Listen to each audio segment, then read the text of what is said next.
So ಈ ವಿಚಾರವಾಗಿ high command ಏನು ತೀರ್ಮಾನ ತೆಗೆದುಕೊಳ್ಳುತ್ತೆ ಅದೇ ಅಂತಿಮ ನಿರ್ಧಾರ. ಕೊಟ್ಟ ಮಾತಿನಂತೆಯೇ ನಡೀತಾರೆ. ಹೈಕಮಾಂಡ್ಗೆ ಏನು ಮಾತು ಕೊಟ್ಟಿದ್ದಾರೋ ಅದೇ ಪ್ರಕಾರ ನಡ್ಕೊಳ್ತಾರೆ ಯಾರೇ ಆಗಲಿ. ಸದ್ಯಕ್ಕೆ ಮುಖ್ಯಮಂತ್ರಿಗಳನ್ನು ಬದಲಾಯಿಸೋ ಪರಿಸ್ಥಿತಿ ಅಂತೂ ನನಗೆ ಕಾಣಿಸ್ತಿಲ್ಲ. ಮುಖ್ಯಮಂತ್ರಿಗಳ ಮೇಲೆ ಯಾವುದೇ ದೂರಿಲ್ಲ, ಹಗರಣ ಅಂತ ಏನಿಲ್ಲ. ಒಳ್ಳೆ ಆಡಳಿತ ಕೊಟ್ಟಿದ್ದಾರೆ, MLAಗಳು ಅವ್ರ ಪರವಾಗಿದ್ದಾರೆ. ಖಂಡಿತ ಸಿದ್ದರಾಮಯ್ಯ 5 ವರ್ಷ ನಡೆಸ್ತಾರೆ. ನಿರ್ಮಲಾನಂದ ಶ್ರೀಗಳು ಕೂಡ DK ಶಿವಕುಮಾರ್ಗೆ CM ಪಟ್ಟ ಬಿಟ್ಕೊಡ್ಬೇಕು ಅನ್ನೋ ಮಾತು. ಯಾರು ಮುಖ್ಯಮಂತ್ರಿ ಆಗಬೇಕು ಆಗಬಾರ್ದು ಅಂತ ಡಿಸೈಡ್ ಮಾಡಬೇಕಾದ್ರೆ ನಮ್ಮ ಪಕ್ಷದವರು. ಸೊ ಬೇರೆಯವ್ರು ಯಾರು ಅದ್ರ ಬಗ್ಗೆ ಏನಾದರೂ ಅಭಿಪ್ರಾಯ ವ್ಯಕ್ತಪಡಿಸ್ತಾರೆ, ಅದಕ್ಕೆ ನಾವು ಪ್ರತಿಕ್ರಿಯಿಸ್ತೀವಿ. ಈಗಾಗಲೇ ಮುಖ್ಯಮಂತ್ರಿಗಳು ಹೇಳಿದ್ದಾರೆ, ಉಪಮುಖ್ಯಮಂತ್ರಿಗಳು ಕೂಡ ಹೇಳಿದ್ದಾರೆ, ಹಲವಾರು ಮಂತ್ರಿಗಳು ಕೂಡ ಹೇಳಿದ್ದಾರೆ.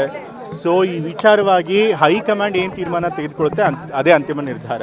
ಸೊ ಹಾಗಾಗಿ ಹೈಕಮಾಂಡ್ ಏನಾದರೂ ಹೇಳೋದಕ್ಕಿಂತ ಮುಂಚೆ ನಾವು ಯಾರು ಅದ್ರ ಬಗ್ಗೆ ಮಾತನಾಡೋದು ಸರಿ ಇರೋದಿಲ್ಲ. ಸೊ ಅದು ಕೊಟ್ಟ ಮಾತಿನಂತೆಯೇ ನಡೀತಾರೆ. ಹೈಕಮಾಂಡ್ಗೆ ಏನು ಮಾತು ಕೊಟ್ಟಿದ್ದಾರೋ ಅದೇ ಪ್ರಕಾರ ನಡ್ಕೊಳ್ತಾರೆ ಯಾರೇ ಆಗಲಿ.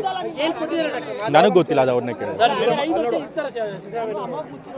ಮುಖ್ಯಮಂತ್ರಿಗಳು ಏನು ಹೇಳಿದ್ದಾರೆ ಈಗಂತೂ ಸದ್ಯಕ್ಕೆ ನನಗಂತೂ ಆ್ಯಸ್ ಎ ಪಾರ್ಟಿ ವರ್ಕರ್ ಆಗಿ MLA ಆಗಿ ಈಗ ಸದ್ಯಕ್ಕೆ ಮುಖ್ಯಮಂತ್ರಿಗಳನ್ನು ಬದಲಾಯಿಸೋ ಪರಿಸ್ಥಿತಿ ಅಂತೂ ನನಗೆ ಕಾಣಿಸ್ತಿಲ್ಲ. ಯಾಕೆ ಅಂತಂತಂದರೆ ಮುಖ್ಯಮಂತ್ರಿಗಳ ಮೇಲೆ ಯಾವುದೇ ದೂರಿಲ್ಲ, ಹಗರಣ ಅಂತ ಏನಿಲ್ಲ.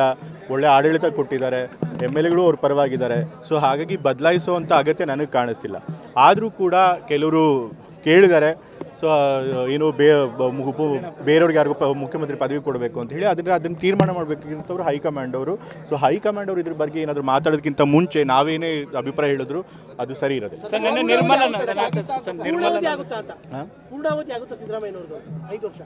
ನಂಗೆ ಈಗ ಹೇಳಿದ ಹೈಕಮಾಂಡ್ ಅವ್ರು ತೀರ್ಮಾನ ತಗೋಬೇಕು. ಹೈಕಮಾಂಡ್ ಅವ್ರು ಏನು ತೀರ್ಮಾನ ತಗೋತಾರೆ ಅದಕ್ಕೆಲ್ಲರೂ ಕೂಡ ಇವತ್ತಿನ ಪರಿಸ್ಥಿತಿಯಲ್ಲಿ ನನಗೆ ವೈಯಕ್ತಿಕವಾಗಿ ಅನ್ಸೋದು ಖಂಡಿತ ಸಿದ್ದರಾಮಯ್ಯ 5 ವರ್ಷ ನಡೆಸ್ತಾರೆ. ನಿರ್ಮಲಾನಂದ ಶ್ರೀಗಳು ಕೂಡ DK ಶಿವಕುಮಾರ್ಗೆ CM ಪಟ್ಟ ಬಿಟ್ಕೊಡ್ಬೇಕು ಅನ್ನೋ ಮಾತು. ಈಗ ನಮ್ಮ ಪಕ್ಷದಲ್ಲಿ ಯಾರು ಮುಖ್ಯಮಂತ್ರಿ ಆಗಬೇಕು ಆಗಬಾರ್ದು ಅನ್ನೋದು ಡಿಸೈಡ್ ಮಾಡಬೇಕಾದ್ರು ನಮ್ಮ ಪಕ್ಷದವರು. ಸೊ ಬೇರೆಯವ್ರು ಯಾರು ಅದ್ರ ಬಗ್ಗೆ ಏನಾದರೂ ಅಭಿಪ್ರಾಯ ವ್ಯಕ್ತಪಡಿಸ್ತಾರೆ, ಅದಕ್ಕೆ ನಾವು ಪ್ರತಿಕ್ರಿಯಿಸ್ಬೇಕು. ಈಗ ಪಕ್ಷದ ವಿಚಾರಗಳನ್ನೆಲ್ಲ ಆ ರೀತಿ ನಾವ್ಯಾಕೆ ಮೀಡಿಯಾ ಮುಂದೆ ಚರ್ಚಿಸಬೇಕು? ಅದನ್ನೆಲ್ಲ ಮಾತನಾಡಬಾರ್ದು. ನಾವು ಮಾತನಾಡೋದು ಯಾರು ಏನಾದರೂ ಮಾತಾಡ್ಕೊಳ್ಳಿ, ಬಟ್ ಆ ಥರ ವಿಚಾರಗಳನ್ನ ಮೀಡಿಯಾ ಮುಂದೆ ಚರ್ಚೆ ಮಾಡ್ಬೋದು. 2-3 ದಿನದಲ್ಲಿ ಸಿಹಿ ಸುದ್ದಿ ಬರುತ್ತೆ ಅಂತ ಇಕ್ಬಾಲ್ ಹುಸೇನ್ ಅವರು ಹೇಳಿದ್ದಾರೆ. ಅವ್ರನ್ನೇ ಕೇಳಿ. ಅದು ನನಗಂತೂ ಗೊತ್ತಿಲ್ಲ ಅದ್ರ ಬಗ್ಗೆ. ಇಲ್ಲ CM ಅವರಾಗಲಿ ಅಥವಾ ಬೇರೆ ನಾಯಕರುಗಳಾಗಲಿ ಯಾರು ಪವರ್ ಶೇರಿಂಗ್ ಬಗ್ಗೆ ಮೊದಲೇ ತೀರ್ಮಾನ ಆಗಿತ್ತು ಅನ್ನೋದನ್ನು ಯಾರು ನನಗೆ ಹೇಳಿಲ್ಲ. ಶಾಸಕರೆಲ್ಲರೂ ಕೂಡ ನಾಯಕತ್ವ ಬದಲಾವಣೆಗೆ ದೆಹಲಿ ಮಟ್ಟಕ್ಕೆ ಹೋಗಿ ಲಾಬಿಯನ್ನು ಮಾಡ್ತಾ ಇರುವಂಥದ್ದು ಇದೇ ಫಸ್ಟ್ ಟೈಮ್ ಅನ್ಸುತ್ತೆ. ಇದೇ ಫಸ್ಟ್ ಟೈಮ್ ಏನಂತಿಲ್ಲ. ಬೇರೆ ಸರ್ಕಾರದಲ್ಲೂ ಕೂಡ ಬೇರೆ ಪಕ್ಷದ ಸರ್ಕಾರಗಳಿದ್ದಾಗಲೂ ಈ ರೀತಿ ಕೂಗು ಇದ್ದೇ ಇದೆ. ಈಗಿರೋಂಥ ಮುಖ್ಯಮಂತ್ರಿಗಳನ್ನ ಇಳಿಸಿ ಬೇರೆಯವ್ರು ಮಾಡಿ ಅಂತ ಕೆಲವು ಕೇಳ್ತಾರೆ. ಮುಖ್ಯಮಂತ್ರಿ ಕಕ್ಷಿಗಳ ಎಲ್ಲ ಪಕ್ಷಗಳು ಬೇಕಾದ ಜನ ಇದ್ದೇ ಇರ್ತಾರೆ. ಸೊ ಅವ್ರ ಕೇಳೋದ್ರೊಳಗೆ ಏನು ತಪ್ಪಿಲ್ಲ. ಬಟ್ ಆದರೆ ಎಲ್ಲರೂ ಕೂಡ ನಮ್ಮ ಪಕ್ಷದಲ್ಲಿ ಎಲ್ಲರೂ ಕೂಡ ಹೈಕಮಾಂಡ್ ಅವ್ರು ಏನು ಹೇಳ್ತಾರೆ ಆ ಮಾತಿಗೆ ಬದ್ಧವಾಗಿರ್ತೀವಿ ಅನ್ನೋದನ್ನು ಹೇಳಿದ್ದಾರೆ. ಸೊ ಹಾಗಾಗಿ ಅದೇ ರೀತಿ ನಡ್ಕೊಳುತ್ತೆ. ಅದೇ ಕಾನ್ಫಿಡೆನ್ಸ್ ನನಗೂ ಕೂಡ ಇದೆ. ಸರಿ ಬಿಡಿ, ನಾನು ಅದನ್ನೇ ಹೇಳ್ತಾ ಇದ್ದೀನಿ. ಈಗ ಚೇಂಜ್ ಮಾಡೋ ಅಗತ್ಯನೇ ಕಾಣಿಸ್ತಿಲ್ಲ. ಯಾಕೆಂತಂದರೆ ಅವ್ರ ಬಗ್ಗೆ ಯಾವುದೇ ದೂರ ಇಲ್ಲ. ಸೊ ಅನಗತ್ಯವಾಗಿ ಬದಲಾವಣೆ ಕೂಗೆ ಬರಬಾರ್ದಾಗಿತ್ತು, ಆದರೂ ಕೂಡ ಬಂದಿದೆ. ಬಟ್ ಹೈಕಮಾಂಡ್ ಅದ್ರ ಬಗ್ಗೆ ಇತ್ಯರ್ಥ ಮಾಡ್ತಾರೆ. ಇವತ್ತು ಕೂಡ DK ಶಿವಕುಮಾರ್ ಒಂದು ಪೋಸ್ಟ್ ಹಾಕಿದ್ದಾರೆ, ಕೊಟ್ಟ ಮಾತನ್ನು ಉಳಿಸ್ಕೊಳ್ಳೋದು. ನಾನು ಹೇಳಿದ್ನಲ್ಲ, ಹೈಕಮಾಂಡ್ ಅವ್ರಿಗೆ ಏನು ಮಾತು ಕೊಟ್ಟಿದ್ದಾರೆ ಆ ಮಾತಿನಂತೆ ನಡೀತಾರೆ ಎಲ್ಲರೂ ಕೂಡ. ಸೊ ಹಾಗಾಗಿ ಅವ್ರು ಯಾವ ಕಾಂಟೆಕ್ಸ್ಟಲ್ಲಿ ಆ ಪೋಸ್ಟ್ ಹಾಕ್ತಾರೆ ನನಗೆ ಗೊತ್ತಿಲ್ಲ. ನಮ್ಮ ಪಕ್ಷದಲ್ಲಿ ಯಾರಿಗೆ ಎಷ್ಟು ಶಾಸಕರ ಬೆಂಬಲ ಇದೆ ಅದನ್ನೆಲ್ಲ ನಾವು ಮೀಡಿಯಾ ಮುಂದೆ ಆಗಲಿ ಅಥವಾ ಬೀದಿನಲ್ಲಿ ಆ ರೀತಿ ಚರ್ಚೆ ಮಾಡಿಕೊಡ್ತೀವಿ. ನಾನು ಈಗಾಗಲೇ ಹೇಳಿದ್ನಲ್ಲ, ನಾನು ವೈಯಕ್ತಿಕವಾಗಿ ಈಗಲೂ ಕೂಡ ಸಿದ್ದರಾಮಯ್ಯ ಅವರೇ ಮುಖ್ಯಮಂತ್ರಿಗಳು ಮುಂದುವರಿತಾರೆ, 5 ವರ್ಷ ಕಂಪ್ಲೀಟ್ ಮಾಡ್ತಾರೆ ನಂಬಿಕೆ ನನಗಿದೆ.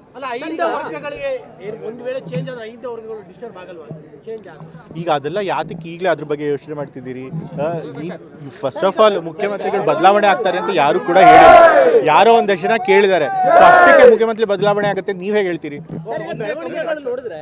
ಒಪ್ಪಂದ ಆಗಿತ್ತು, ಚರ್ಚೆ ಆಗಿತ್ತು ಅಂತ ಏನಾದರೂ ತಮ್ಗೆ ಅನ್ಸುತ್ತೆ? ನಾನು ಈಗಾಗಲೇ ಹೇಳಿದ್ನಲ್ಲ, ನನಗೆ ತಂದೆಯವರಾಗಲಿ ಅಥವಾ ಬೇರೆ ಇನ್ಯಾವುದೇ ನಾಯಕರಾಗಲಿ ಆ ರೀತಿ ಒಪ್ಪಂದ ಆಗಿತ್ತೆ ಅನ್ನೋದ್ರ ಬಗ್ಗೆ ನನಗೆ ಹೇಳಿಲ್ಲ. ಸೊ ಹಾಗಾಗಿ ಸೀಮಿತ ಕಮ್ಯುನಿಟಿಗೆ CM ಸ್ಥಾನ ಕೇಳ್ತಾ ಇರುವಂಥದ್ದು, ಮತ್ತೆ ಬೇರೆ ಕಮ್ಯುನಿಟಿಯವರು ಕೂಡ ನಾವು ಅದ್ರ ಬಗ್ಗೆ ನಾನು ಮಾತನಾಡಬೇಕಾಗಿಲ್ಲ. ಹೈಕಮಾಂಡ್ ಅವರು ಎಲ್ಲ ಫ್ಯಾಕ್ಟರ್ಸ್ನು ಕೂಡ ಪರಿಶೀಲನೆ ಮಾಡಿ ಪಕ್ಷಕ್ಕೆ ಯಾವುದು ಒಳ್ಳೆಯದೋ ಅದ್ರ ಪ್ರಕಾರ ತೀರ್ಮಾನ ತೆಗೆದುಕೊಳ್ಳಿ. ಸಾಕು thank you. Jeeni slim refer ಮಾಡ್ಬೇಕಾದ್ರೆ ಕಾರಣ ಏನಂದ್ರೆ ವೇಟ್ ಲಾಸ್ ಸಲುವಾಗಿ ನನ್ ಬಾಳ ಜನ ಕೇಳಿದ್ರು. ಫಸ್ಟ್ ನಾನ್ ತಗೊಂಡು ನನಗೆ ರಿಸಲ್ಟ್ ಬಂದ್ಮೇಲೆ ಆಮೇಲೆ ನಾನು ಜೀನಿ ಸ್ಲಿಮ್ ಇನ್ನೊಬ್ಬರಿಗೆ ಪ್ರಿಪೇರ್ ಮಾಡಿದ್. ಸುಸ್ತಾಗೋದು ಕಡಿಮೆ ಆಯ್ತು, ವೀಕ್ನೆಸ್ ಅದು ಏನೂ ಇಲ್ಲ, ಪೂರಾ ಹೆಲ್ದಿ ಅದೇನೆ. ವೇಟ್ ಜಾಸ್ತಿ ಇರೋರಲ್ಲಿ ಏನೇ ಡೌಟ್ ಇಲ್ಲದೆ 100% ಬಳಸಬಹುದು. ಪ್ರತಿದಿನ ನಮ್ಮ ಜೀನಿ ಸ್ಲಿಮ್ ನ ಯೂಸ್ ಮಾಡಿ ಯಾವುದೇ ಸೈಡ್ ಎಫೆಕ್ಟ್ ಇಲ್ದಂಗೆ ನೀವು ಸಣ್ಣ ಆಗ್ತೀರಾ.